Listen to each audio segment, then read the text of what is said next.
Hello प्यारे बच्चों आज हम समझेंगे एनाजेनेसिस तथा क्लेरोजेनेसिस ये क्या है और बहुत ही आसान तरीके से आपको समझाएंगे। तो ये जो बायोलॉजी क्लास 12 का जो चैप्टर है जिसका विकास उसी से लिया गया है।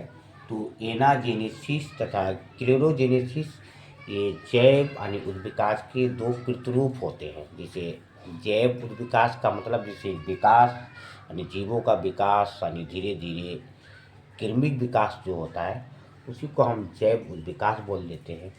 तो पहले एनाजेसिस के यानी जो एनाजेनेसिस है उसके बारे में समझते हैं कि कोई एक जीव होता है, उस जीव की जात की जो जीन रास में लाखों करोड़ों वर्षों तक, एक दो साल नहीं लाखों करोड़ों वर्षों तक धीरे धीरे इतने परिवर्तन होते हैं, इतनी चेंजिंग होती है कि स्वयं यानी वो विकसित होकर एक नई जात बन जाती है। लेकिन इसमें अंतर क्या है? इसमें जो मूल जात होती है यानी जो है उसकी जात की वंशावली नहीं बदलती, नहीं चेंज होती, और ना ही पुरानी जात से नई जात उत्पत्ति होती है। समझिए, जैसे कोई छोटा सा बच्चा है, अब उसका नाम रहीम या राम है, कुछ भी है। अब वो छोटा सा बच्चा अब वो बढ़ता जा रहा है, 5 साल का हुआ तब भी वो जो नाम रखा राम ही है, 10 साल का हुआ तब भी वो राम है, चाहे वो 100 साल का हो जाए। उसमें चेंजिंग तो हुई, बदलाव तो हुआ, लेकिन है वही। तो इसी तरीके से जैसे जिराफ है, जिराफ का उदाहरण मान लीजिए एनाजेनेसिस में।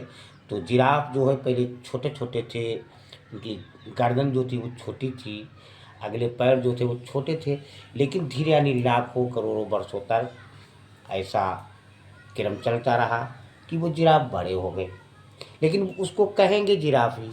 तो इसका उदाहरण हो जाएगा एनाजेनेसिस का यानी जिराफ।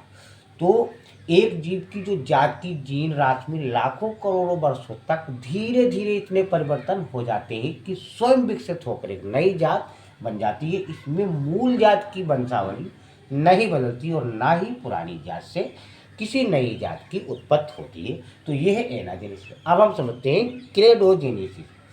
इसमें क्या होता है? इसमें जीव जात दो या अधिक नई जातियों में विकसित हो जाती है, जो अपनी अपनी यानी पृथक पृथक अलग अलग वंशावलियां स्थापित करती है। और ये भी एक वास्तव में से जात उद्भवन है। तो इसका उदाहरण हो जाएगा क्लेरोजेनेसिस में, जिसे कैलिफोर्निया की जो सैलामेंडर होती है, ये इसका उदाहरण हो जाएगा। प्यारे बच्चों, वीडियो अच्छा लगा हो लाइक सब्सक्राइब कमेंट शेयर अवश्य कीजिए।